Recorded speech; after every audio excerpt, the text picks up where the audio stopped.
Hi guys, my name is Ibuku Manuel and welcome to another episode of the NUEL Show podcast. And today with me, I have a very good friend of mine in the Hey, building. let's go, bro. Let's What's up, go. bro? Introduce yourself to my audience. My name is AYOOLUWA FOLAKUNMI, but it's a long name, so so I'm just gonna go with Ayofola. Ayofola is who I am. Yeah. Welcome to 2025. Happy New Year to you guys. I hope you're enjoying your new year. I mean, there's nothing special about it though. It's just like last year. It depends on how you say it. I don't know. I just feel like it's there. Well, I'm not here to discourage anybody. But yeah, so today we'll be discussing about Gen Z. Most of you don't even know you're Gen Z. That's the funniest part. Yeah. Some of you don't even know that you're Gen Z because you feel like, no, I don't behave like them. No, this is not no. So for that, who do you think a Gen Z is? I think a Gen Z is someone who is born between the age range of 1997 to 2000 and 1997 to 2015, I think. Yeah. So it's like a conversation of age range, not a certain group of people. I used to think that Gen Zs were just like a certain group of people, like the Ote community. I thought it was a community actually, rather than like a particular generation. Yeah. Yeah, that's what I also felt before. Yeah. Before my eye were open.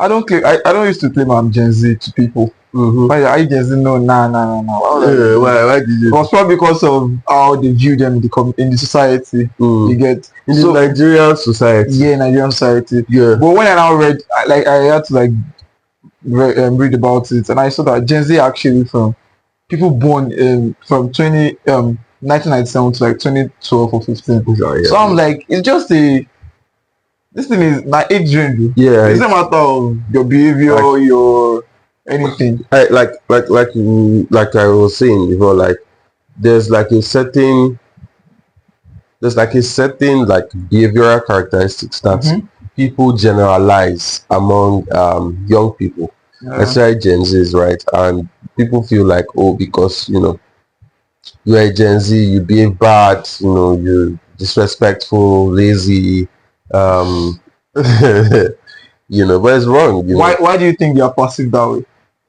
Especially from the older, that's the way older generation perceive them. Yeah. So for Gen Zs, I think one of the reasons why the older generation perceives them that way is because they don't take they know what they want.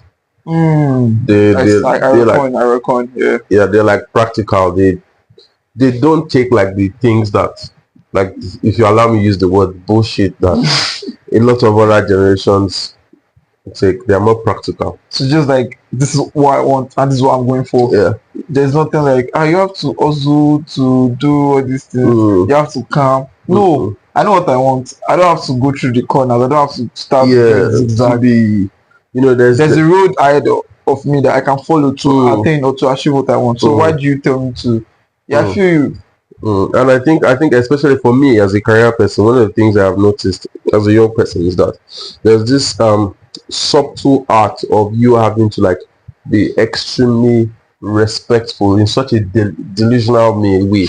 Like people in older generations almost expect you to worship them. They expect you to worship, especially in the career field. Like there's a level of almost worship for you to be able to attain some level of respect. They say, oh, that guy is respectful, and then they give you opportunities. But then that barrier has been broken because of like things like the internet, and so I necessarily do not have to respect you because you are older. I have to now respect comes from experience. Respect is now as it should be. That it's not because of age now, it's because of what value you can provide, what you're bringing to the table. That's what respect should be.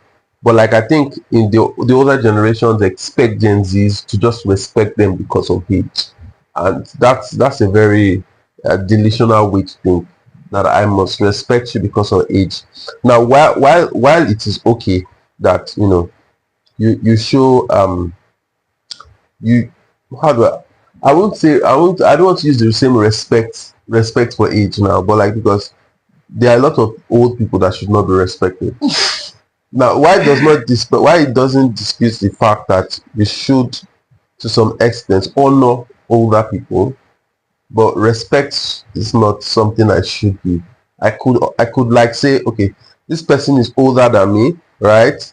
And to some extent, I should be, what's the word now? Maybe honor.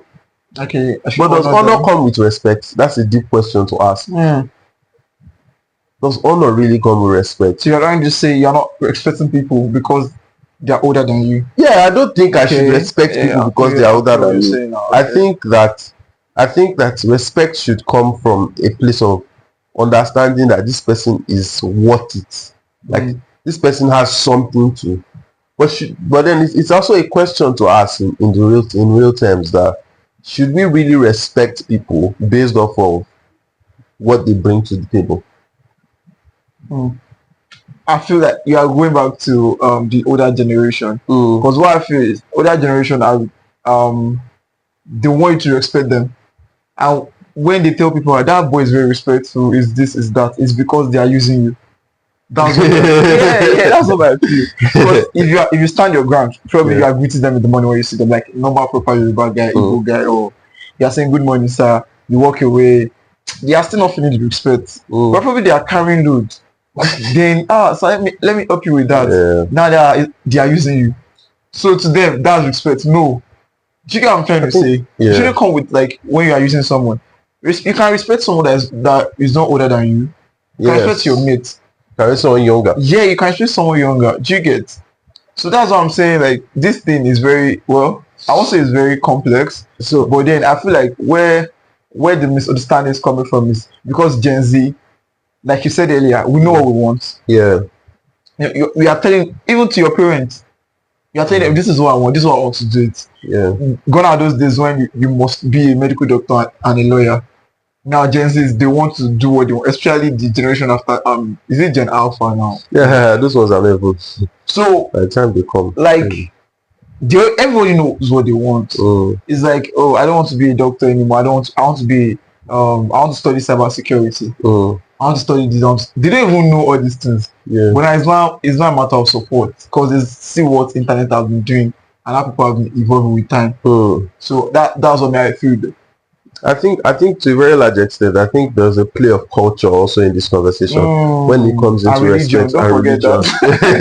Those two. Yeah, I think because while I was asking those questions about should we really respect other people, I was thinking of from a place of religion, because the Holy Book says that we should, respect older people. But like the conversation politically to ask yourself is from the context of culture and religion, what exactly do you believe in? Now, if we think from a place of logic, I don't think it is right. Yes, I don't think it is right to respect people because of age. Okay. Because if people, it's not saying you should not respect people. No. So these things, you must understand that these things are we're trying to question what is usually the norms. The norm. Yeah. Because the thing is, solutions only come from questioning norms. Just that down. Right. Wise word.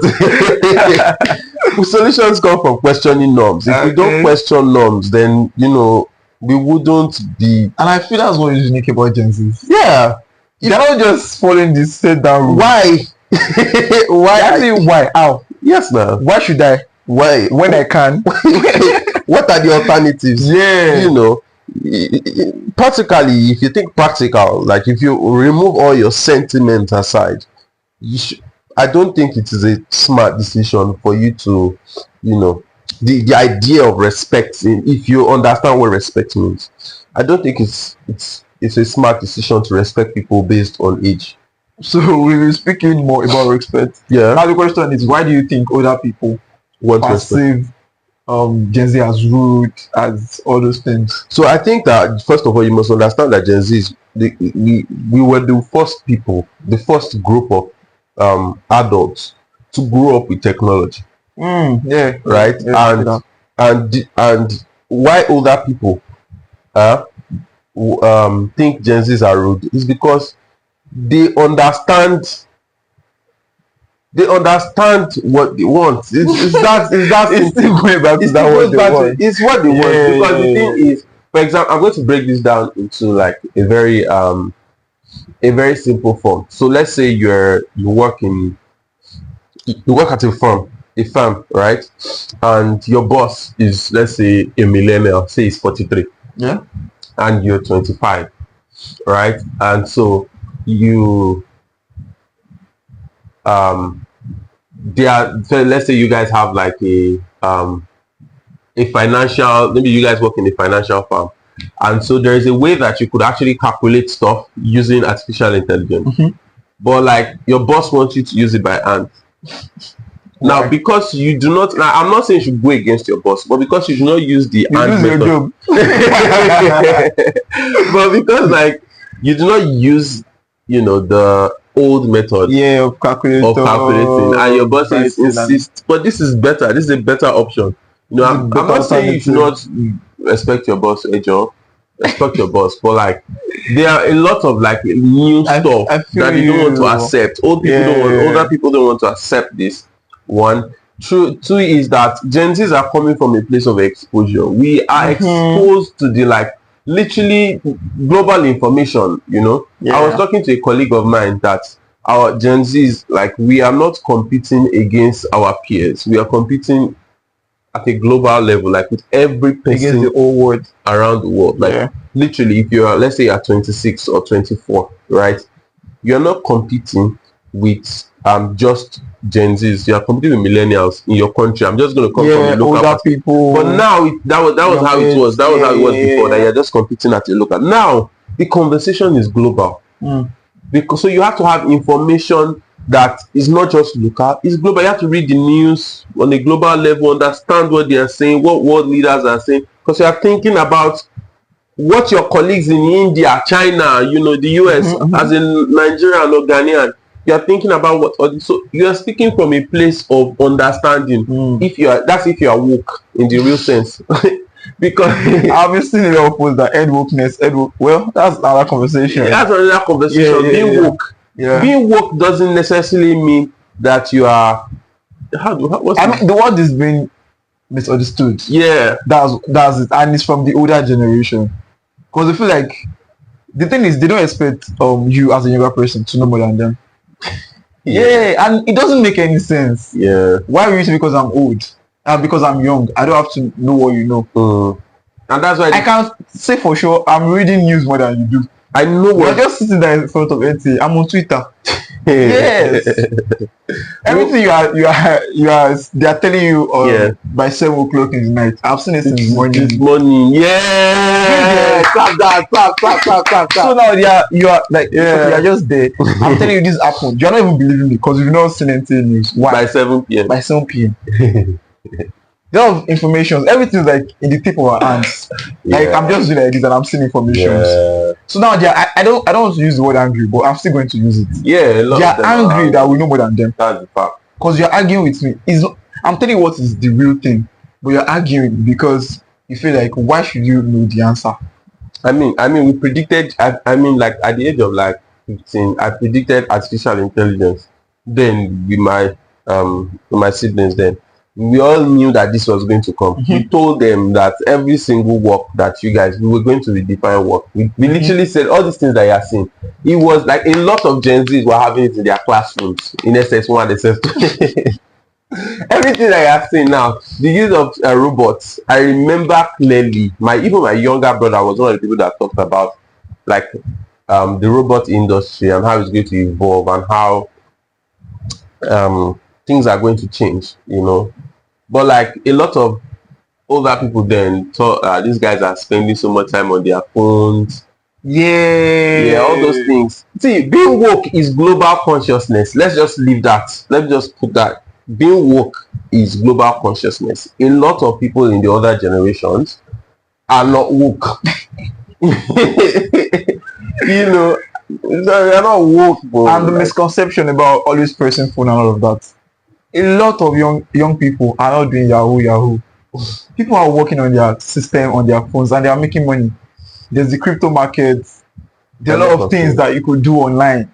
Everybody is working remotely. You can be in the corner of your room making millions of naira. That's another conversation entirely. But I'm just trying to like explain to the other generation Some of them are not even working from home.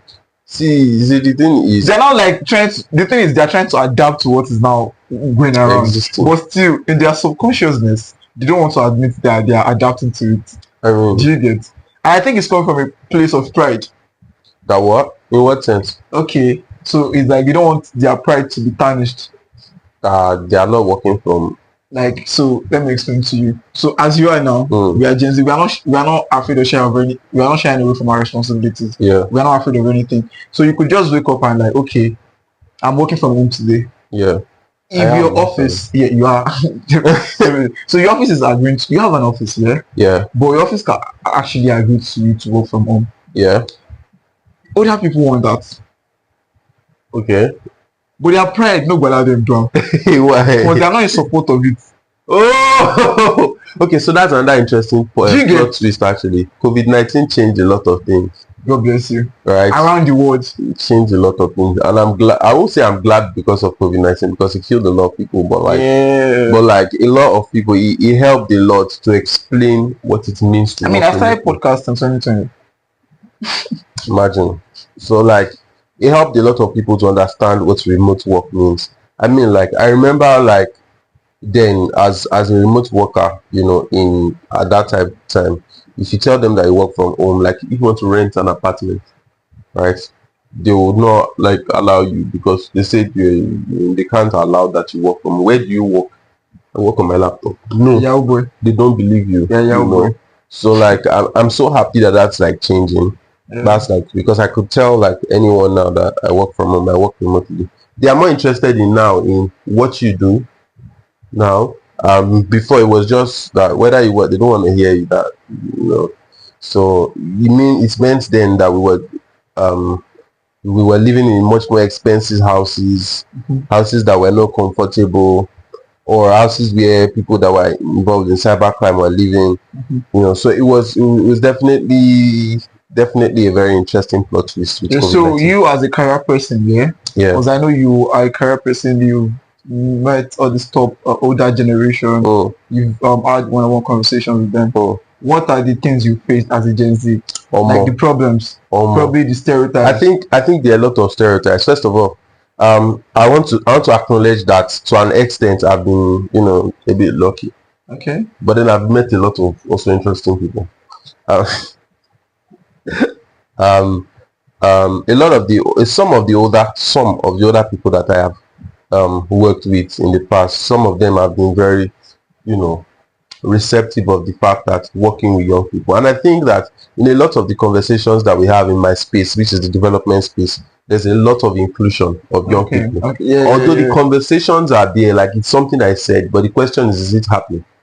You know, like the development space is such that young people must be involved. You can't talk about development without young people. Do you get? But then even in that whole plot twist, at least in Nigeria, right, in the development space, they look at you that you're a young person and you don't know what you are doing.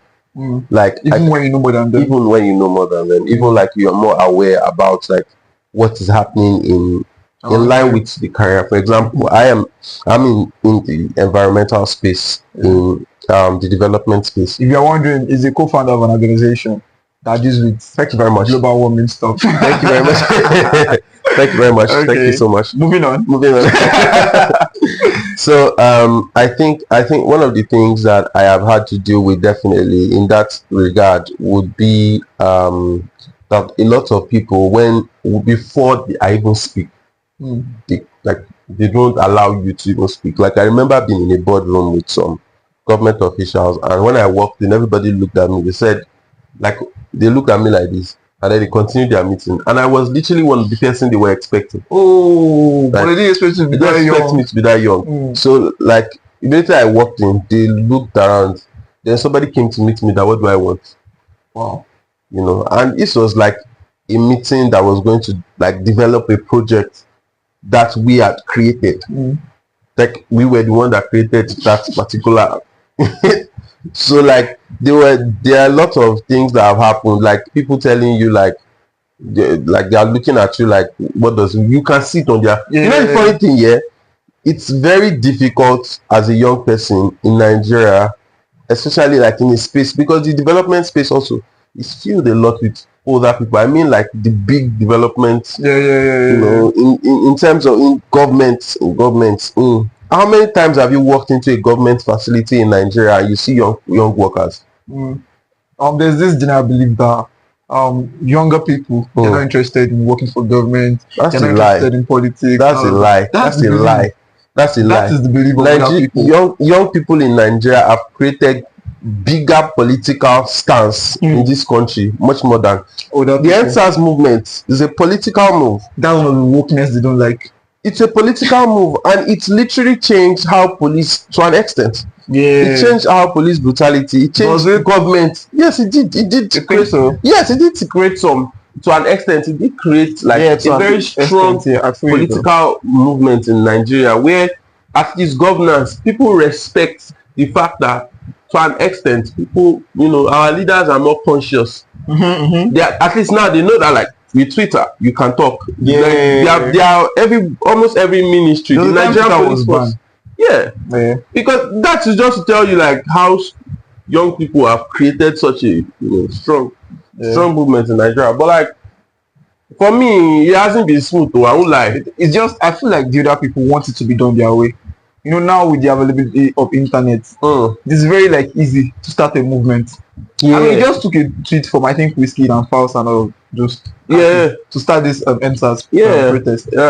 But then you know it takes a lot of mobilizing people, trying to enlighten them about what they want to do. But now you already understand the concept of what you are in for just by being on internet. This NSAS movement is just to explain to you how much of like how woke young people are politically. I feel because a lot of conversations came out. A lot of conversations.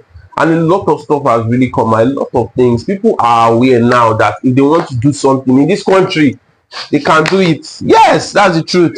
I feel you though. A lot of things can happen now, at least to a very large extent. We are aware now that we literally have a voice. And I think this is why more young people need to come into different spaces. We've already taken over the tech industry. And this is not to dispute that there are elder people that are also receptive to information, that are like, that are woke in the real sense, or that are like cool, that are doing amazing stuff. But like I feel like there are much more older people that are not allowing young people in spaces than there are older people that allow. It's digressing a little bit from that aspect now. Let's move into culture and religion.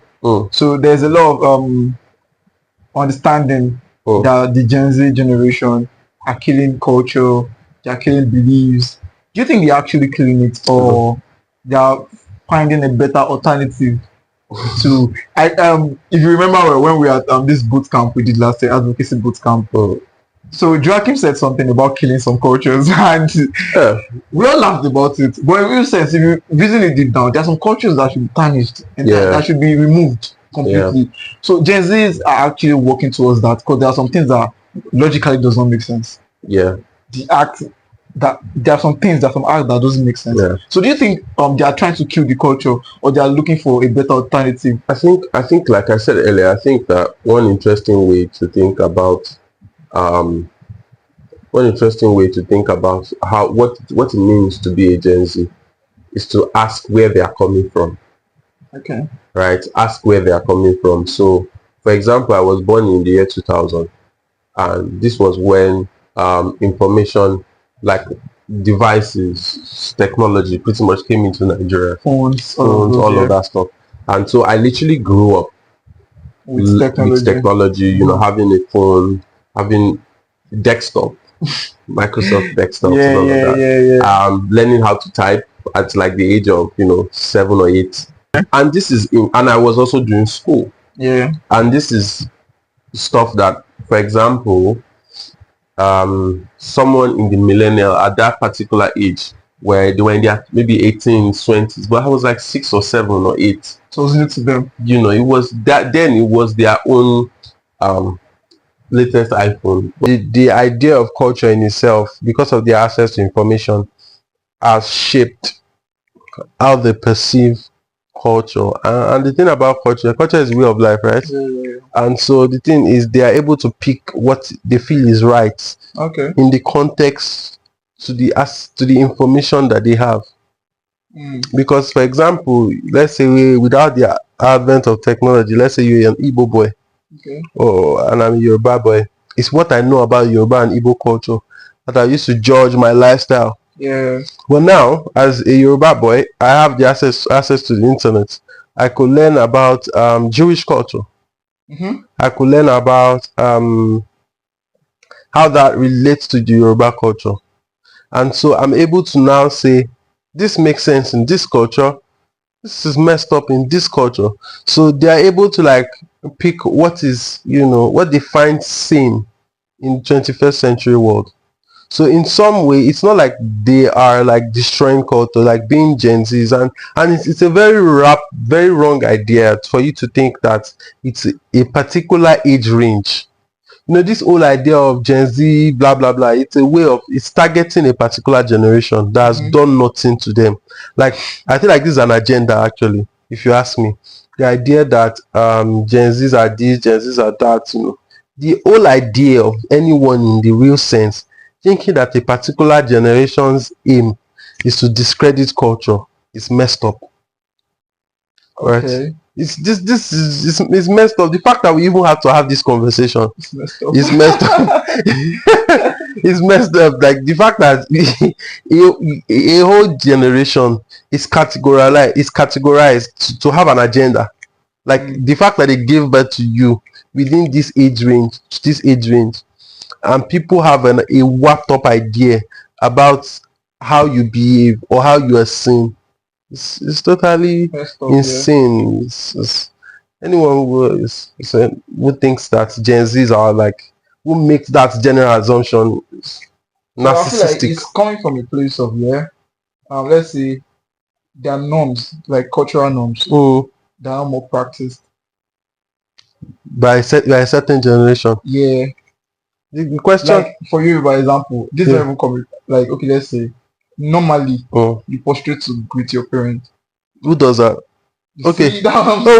You mean I'm asking who does Yoruba that? Culture, okay, Yoruba culture. When was the last time you prostrated? I've not seen my parents in a while, but when I do see my parents, I actually do that. But I don't think it's nice. Good morning, sir. Like, I get you. I get you. I do that. They are blaming the wrong set of people. I'm not blaming No. The thing is, even though I mean the society. Okay, The society is blaming the wrong set of people. The truth is that a lot of parents actually failed in parenting when it comes to the conversation on cultural, like spreading culture to the next generation. Okay. So I think that a lot of millennials and a lot of millennials and guys before them, I think this is baby boomers, right? They were rebellious to culture. That's why you see that a lot of millennials in the real sense can speak, let's say, their local language, right? Some of them were rebellious to culture from the angle of trying to be Western. That was when Tupac and all that shit was being, so they were rebellious to culture, and so in order for them to westernize their children, they felt westernization of their children would give more opportunities to their children, which created a Gen Zs. Yes. And so the conversation in truth is that with that ideology, the internet came in also. So you can't really blame us. So it's like their blame. It's if you really think about the context of what exactly, if it is that they are thinking. Yes, if they are really going to be blaming anybody, it's not us. If we look at this holistically and from the angle they are coming from, you don't blame a robot that you created. You don't blame a robot. You created a robot. So the blame is on you. The blame is on you. It was what you put in the environment, a lot of things. You don't blame the other generation. So you said something about westernization here. So do you think what role do you think westernization and the whole internet thing has played on Gen Z as a whole? I think, and is it more of advantage than disadvantage? I think it's to be honest, it's an individual. That question is an individual question. I think that there are a whole lot of ways to think about it. Personally, I have problems with how westernization has affected African culture. Because to be honest, there's certain levels of our culture, like language, the beauty of our language. It's messed up that a lot of us can't speak our language. I remember growing up, just so you know how it is that the previous generation really messed us up. So when we were in primary and secondary school, I remember that, like, no, primary school, I'll say primary school. I remember that when we were at the assembly, there's this song that we used to sing marching to the class. No Yoruba, no vernacular. Really? No Yoruba, Wow. no vernacular. It is pupils of I don't want to mention the school. Yeah. Speak English, right? So that was something we sang to class. Wow. As a Yoruba guy. As a Yoruba. So now the conversation is when you get your parents speak English to you. When we get to school, we speak English. Our Yoruba teacher speaks English to teach Yoruba. Wow. So, like, to a very large extent, although no, this is not discrediting that the teachers that taught me in primary school were terrible. Great guys, I'm not gonna lie. Great guys, man. But, like, to be honest, they put in so much westernization into teaching of language. The fundamentals of culture is language. Yeah. And so, to a very large extent, westernization in that angle has really affected a lot of young people, and I mean Gen Zs, because now we have access to the internet, and it's really messed up because now we are mixing up it's just English. A lot of us can speak. I can speak Yoruba, but, like, not as strong as I should be able to speak it. You stayed in Ibadan, and you get me? I grew up in Ibadan, moved into Ogun State for my uni. I'm from Osun State. Oh, I'm deeply rooted in Yoruba land, and I can't really speak it good. And so is the blame from me to an extent? Yes, but the truth is the environment where I grew up in wasn't as encouraging as it should have been for the language. To an extent, my parents did try, but, like,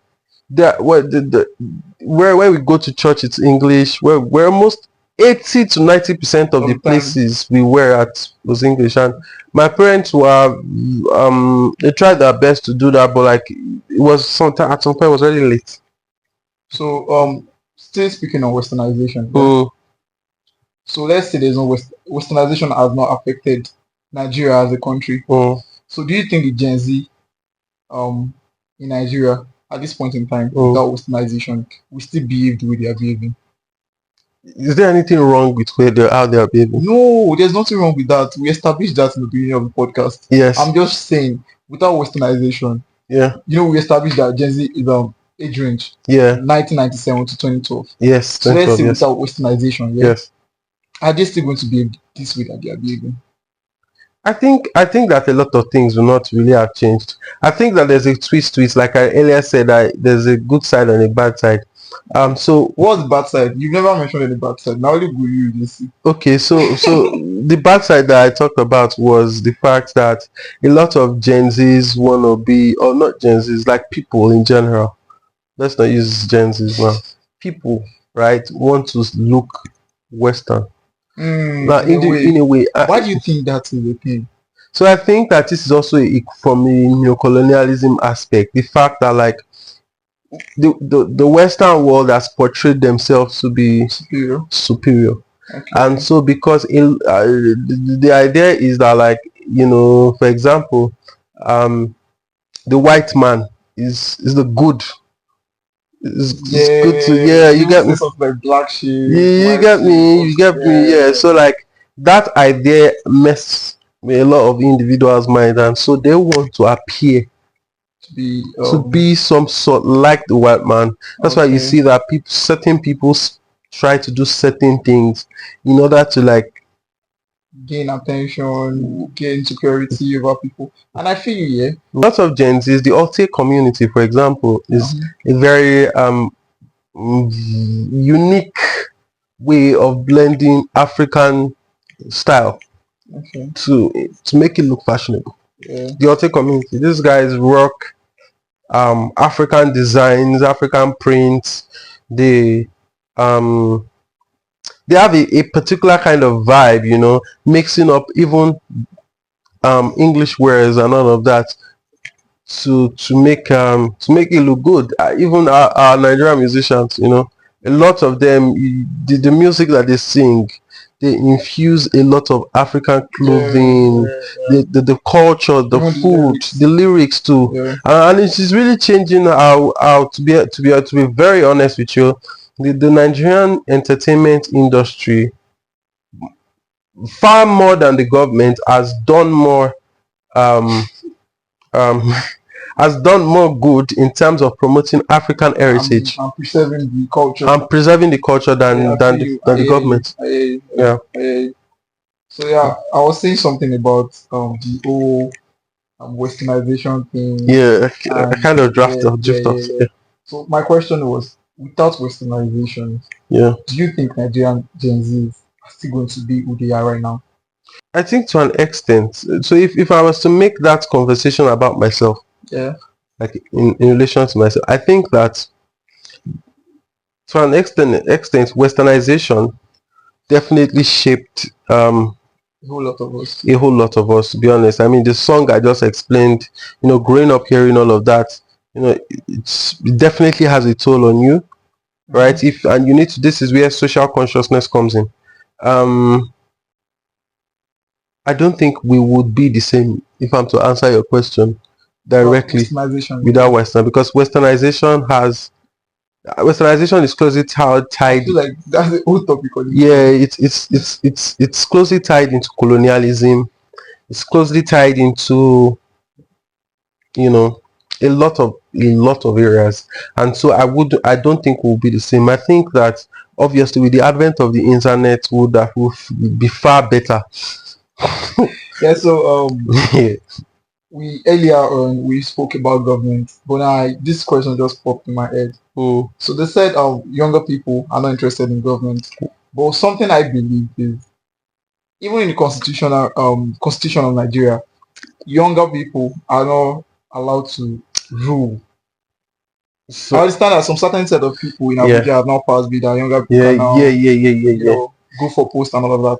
But what were they thinking to make that kind of constitution? I mean, younger people have been misunderstood. That's the main reason we did this podcast. You know, to clear the air about who Gen Zs are and why they are being misunderstood in society. If you think that Gen Zs are, like, you know, not useful, lazy, go and check me out. Because I love that. I mean, I could mention a lot of people that go and check out a couple. Like, it's not even about content creation or shit. People are making impact on their generation. I can say that confidently. Yeah, it's all like, I probably make more impact than some government officials or some of your leaders. But let's just put the jokes aside. Okay, continue. I mean, it's true. The facts are there. But like, in relation to the question you asked, that's why I told you that the old Gen Z stuff is an agenda. Okay. Right, because these are a group of individuals who are obviously loud about who they are. They're just telling you, like, you know what, this is who I am. I'm not going to tell you that I'm not who I am. Right? Just give attention. And the beauty of this, let me even tell you how interesting it is. Let me show you the truth about this conversation. Most of the Nigerian leaders who have led Nigeria in the past 10-20 years are the same set of people that were ruling Nigeria when they were in their early 20s, 30s. Yeah. Now the thing is, the people who are meant to be like, and I'm telling you, this is an attack on every generation. The generation before our generation, they tell them that you are the leaders of tomorrow. We caught up on that. I'm telling you, no, we caught up on that, and then we were much more bolder about it. That, you know what, this is obviously a scam. We caught them in our generation, or maybe millennials really did catch them. Some there was a caught. Yeah, and then now the thing is, in a way to attack our generation for not being leaders, because the truth is, talk about all the leaders, like the people, I'm not going to mention any name, but any leader you think about in Nigeria, they were, any member, any leader, they were literally like the ones in power when they were in their early 20s. I mean, and there are some examples of Yeah. Leaders that were, do you get me? Military head of state and still political leader, like president and leader, shit. yeah. Do you get? And some of them now are 80 years now to target our generation Why are from you reducing age? to target our generation from Yeah. taking that leadership. That's where the whole conversation of Gen Zs are this. You saw another target some years back where Nigerians are lazy, you know, Yeah. stuff like that. You said that. You said that. So you know this, I'm telling you that these are agendas. They are political agendas. They are strategies really to just make young people feel like they're not. So there's a question here. Now that the bill was passed and I think it was approved, not too young to run. Yeah, not too young to run. Yeah. So do you think young people will now come out? I think it's a very difficult twist in a country where the conversations of like they are over like 70% of the population are are young people. Yeah. And there are no employment opportunities. It's very difficult for a young person for you to be a leader, right? You have to come from a place of understanding. Is the education system good enough for young people to understand? Do you get, like, if you go to some of our universities in Nigeria, you'd question, you wonder, you question how Nigerian universities have produced such brilliant young men and young women, with the educational facilities. So to be honest, and like, but then they are actually brilliant Nigerians. Yeah, Nigerians are brilliant everywhere in the world. Everywhere in the world. With what we are facing. But even with what? So does the educational system build leaders? That's the conversation. Is it even do they create an environment for leadership? So I would blame Nigerians young people also for not being involved in leadership because affecting them, but like, is the environment conducive? I don't think they don't want to be involved. Yeah, this is what I feel. Okay, so I think, was it not 2 years ago or probably last year, when Olumide Owuru, so he came out to be I think he came out for a post in Lagos State. He got beaten out of that. I mean, he does not have the power, he does not have everything that those people have, or those people had at that particular point in time. So he got bullied. So I don't think someone like me, if I was going to come out before, seeing that, I'll be scared. Yeah. Now, person ways to get in life. Yeah, good. Really. Exactly. Yeah. So I feel like it's come from a place of oppression on the younger generation. Facts. Okay, now last year now there was protests about bad governance and all. Police were legit arresting people, peaceful protesters. There was no tear gas. There was no. They were not like, they were just walking peacefully. Like, hear what we want. This is what we want as a country, as a nation. Yeah. Do you get? That's did you know the funny thing? The interesting thing about the Nigerian system is that just for even talking about stuff, you could literally just get arrested. The guy was arrested, a TikToker. That one was I don't even know that. I know the way you are talking about. I don't know his name. The guy. Yeah. I wasn't familiar with the story till yesterday. You could literally just get arrested. Like, we could get arrested for posting this shit. Yeah. It's not a safe word. Yeah. I mean, as a Gen Z, this is funny, but this is what is the reality. If you're being honest with ourselves, the truth is we all feel the same way, but but cannot come out and say it. I think with what we've said so far, it might not be much, but I feel like you should understand where Gen Zs are coming from. Yeah, bro. That's the whole idea. Gen Zs are not some rude brat. It's a whole misconception, and how we said it. How did you put it the other time that it's a movement? It's an agenda. It's an agenda against the old Gen Z, against a particular generation, which doesn't make any sense. To not take leadership. Let's put that in. My brothers and sisters. Bro, in my 17 years of living, I mean, in my own year of living, the set of people that have been there that have been giving birth to, they are still the same people. Yeah. And the country is moving backward. People that are behind us now, they are ahead of us now. They've met up with us. They've left us behind. Like, it doesn't make any sense. So, what I'm trying to say is, let the government try to give Gen Z, let the government try to give them a platform. I mean, one of the best presidents in Africa now. either you guys like it or not, is Ibrahim Traore. Yeah. I love what that man is doing. He's 36 years old. He's the second youngest ruler in the world after this Iceland President. Prime Minister, the Okay. lady. Ibrahim Traore, which country again? Burkina Faso, right? He's the youngest president in Africa. And he's doing so he's well. doing amazingly well. It's fighting your colonialism. Give young people the chance. That's what the whole shout is about. And stop misunderstanding them because they don't follow what you believe to be normal. Because you believe something does not mean that we are not normal like you are. You have red blood, I have red blood. You are breathing in air, I'm breathing in air.